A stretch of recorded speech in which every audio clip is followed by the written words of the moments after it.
పాలకులు పట్టించుకోవడం లేదు వసతిగృహాల మీద. జైళ్ళ మీద ఉండే శ్రద్ధ, అన్నా క్యాంటీన్ల మీద ఉండే శ్రద్ధ వసతిగృహాల మీద లేదు. వసతిగృహ వార్డన్లు 2 పోస్టులు 3 పోస్టులు ఇన్ఛార్జీలు చేస్తున్నారు. చాలా బాధాకరమైన పరిస్థితి.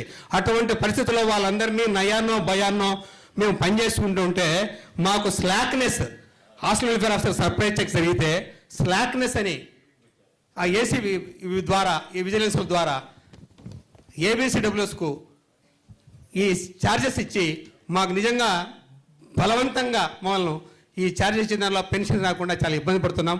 ఆ పెండింగ్ విచారణ పూర్తిగా కానందువల్ల చాలా మంది చెప్పుకోలేని పరిస్థితి ఉంది. మేము నిజంగా నెల్లూరు జిల్లాలో శ్రీకారం చుట్టాలి కాబట్టి ప్రతి దానికి కూడా ప్రతి కార్యక్రమం. నేను నెల్లూరు జిల్లాలో శ్రీనగర్ తెలుసు, కాపు భవన్ కూడా ఓపెన్ చేశాను. నేను BC welfare, SC welfare, SC corporation, BC corporation sector 5 డిపార్ట్మెంట్లు పనిచేశాను. కలెక్టర్ గారి దగ్గర నెంబర్ 1గా అనిపించుకున్నాను. కానీ నాకు వచ్చేవరకెళ్ళా ఏసీబీ వాళ్ళు విజిలెన్స్ మీ వాళ్ళు ఇచ్చిన సర్కులర్ల వల్ల మేము మీకు స్లాక్లెస్ మీకు ఛార్జెస్ ఇచ్చామయ్యా సార్, మేము మాదేం కాదు, ఇది డిపార్ట్మెంట్ ఇచ్చిందే కాబట్టి మీ డిపార్ట్మెంట్ అంతర్గతంగా ఇచ్చినటువంటి సర్కులర్ వల్ల చాలా ఇబ్బంది పడుతున్నారు. ఈ సర్కులర్ను రద్దు చేసి న్యాయం చేస్తారని ప్రభుత్వానికి ప్రత్యేకంగా ముఖ్యమంత్రి గారికి కూడా నేను రిప్రజెంటేషన్ ఇచ్చాను, మంత్రి గారికి ఇచ్చాను. ప్రతిదారికి కూడా నిజంగా హైకోర్టు ద్వారా కూడా నేను స్లాక్లెస్ మీద 4 కేసులు వేశాను. 4 కేసులు కూడా 6 నెలల లోపల వాళ్ళు పరిష్కారం చేసి ఫుల్ పెన్షన్ ఇవ్వమని కూడా చెప్పడం జరిగింది.